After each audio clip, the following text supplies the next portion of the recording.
this is a big moment. So can I tell where you come from?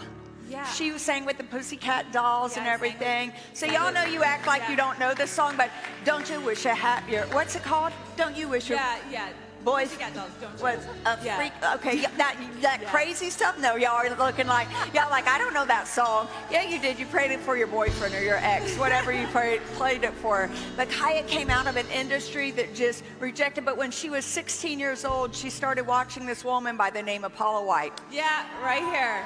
And I started watching her on BET. I was 16. I was signed to Capitol Records. A year later, I joined the Pussycat Dolls. That went on to be very successful. But now I sing full-time for the Lord. Hi, this is Ted, and today I'm going to be talking to you about Paula White baptizing a certain celebrity. Who is a celebrity? Kaya Jones was temporarily with the Pussycat Dolls. She started out with the Pussycat Dolls, but didn't last very long with them. In fact, they deny that she ever was a true member of the group.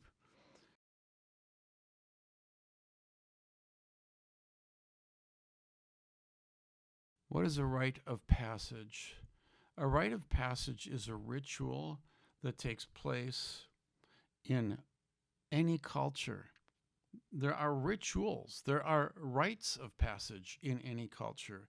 We have baptism, we have marriages, we have funerals. These are rites of passage.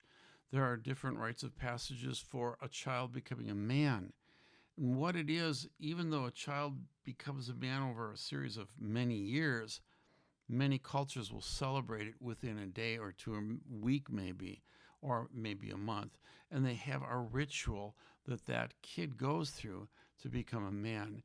And there's a change for the entire group, and there's a change for the person who's becoming and who enters into the rite of passage. For example, when I get married, I go from being single to being together with one person. And this is a rite of passage. The rite of passage is that marriage ceremony. Well, baptism is a rite of passage. It is the ritual that symbolizes the death to one life and the birth into a new life. It symbolizes being connected with Christ in his death, in his burial, in his resurrection. It symbolizes me being dead from my old self and being alive now to a new self. That is a rite of passage, and that is the purpose for baptism. Now imagine, if you will, John the Baptist sees Jesus coming and turns to him and he says, "Hey, Jesus, how'd you come to my baptism? Tell everybody how you got introduced to me." You never saw that with John the Baptist, did you? And you never saw that with the apostles, nor with Jesus or anybody baptizing in the New Testament, nor, as I understand throughout most of church history, I do not see people saying, look at me, and turning the baptism towards self.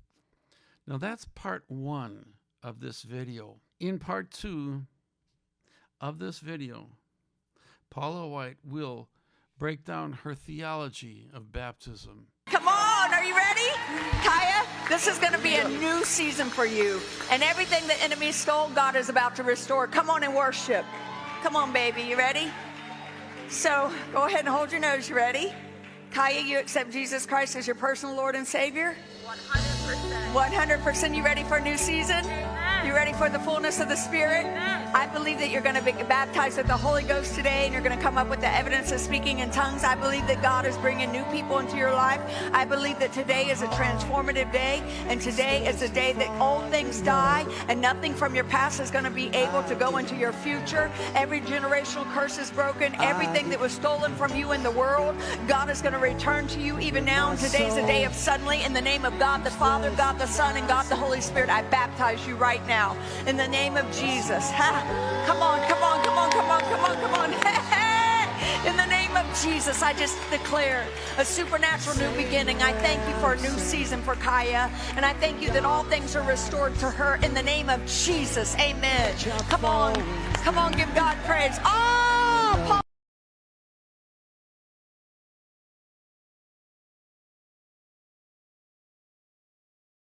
And it begins with, first of all, the baptism of the Holy Spirit. She's praying this. She prays that Kaya will be baptized with the Holy Spirit. It's a Pentecostal teaching.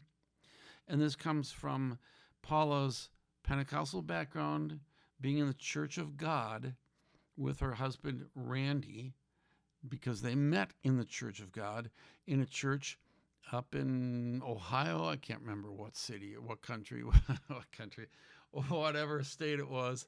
Well, they met in this Church of God. They're both married. They both had affairs. And there was a family who tried to out them and tried to expose them, and really was a pain really a pain for Paula and Randy White. And their last names were Wall. Mr. and Mrs. Wall, I believe. I don't know their first names. Anyway, so when Randy and Paula go down to Tampa to start a ministry down there, where their church begins growing, they call their church the Church Without Walls. And the question is, was that the reason? Was the reason it's called Church Without Walls meant to be a play on that word wall, Mr. and Mrs. Wall, not getting involved in their lives anymore? One wonders. Anyway, so when she was in this Church of God, the Church of God is much like the Assemblies of God. And I know a lot more about the Assemblies of God teaching than I do about the Church of God, but I believe they're probably very similar.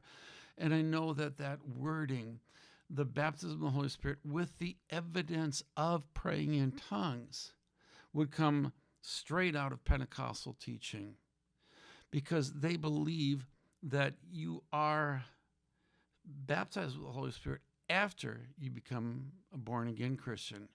That's a second experience that you need to seek after. And when you get it, you will pray in tongues. Everybody who's baptized with the Holy Spirit will pray in tongues. If you do not pray with tongues, there is no evidence that you are baptized with the Holy Spirit. That is the teaching that she gets from the Pentecostal background. She is hoping, and I believe, as I see this anyway, that she is hoping that somehow Kaya will be baptized with the Holy Spirit once she is baptized in water. Next, she moves into generational curse. This is loosely based on Scripture, where in the Old Testament, God talks about not cursing, but visiting sin upon generation after generation to 7 different generations. In other words, what you do today will be visited. The punishment will be visited upon you, your children, and your grandchildren, all the way down 7 generations.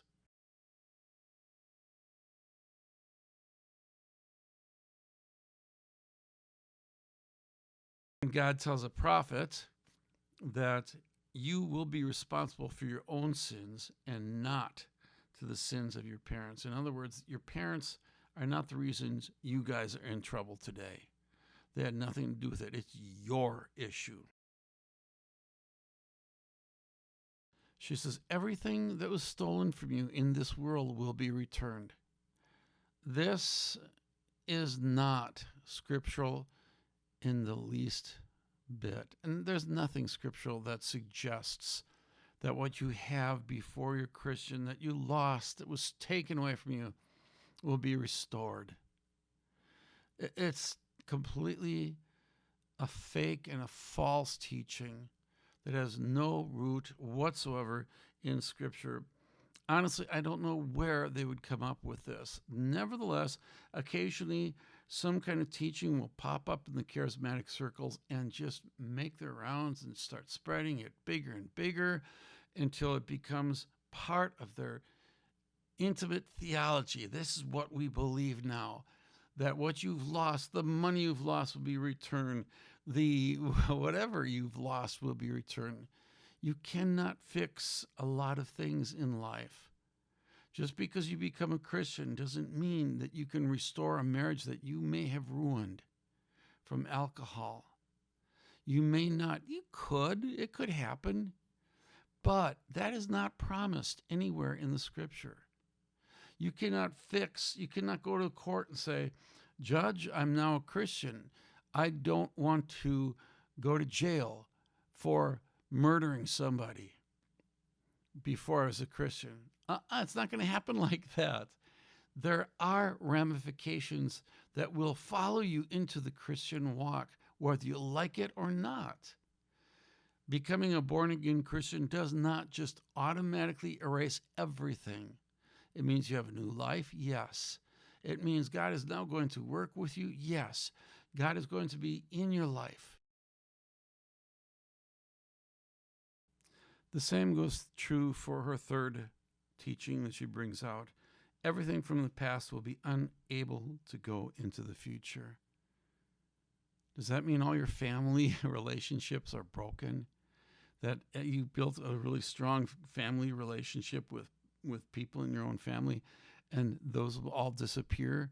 Now you'll have to start all over? No, this is all ridiculous stuff. All right, no, things do follow through into the new life. Good things, bad things. Nevertheless, you will have a new life in Christ. This is Ted. You all have a good day.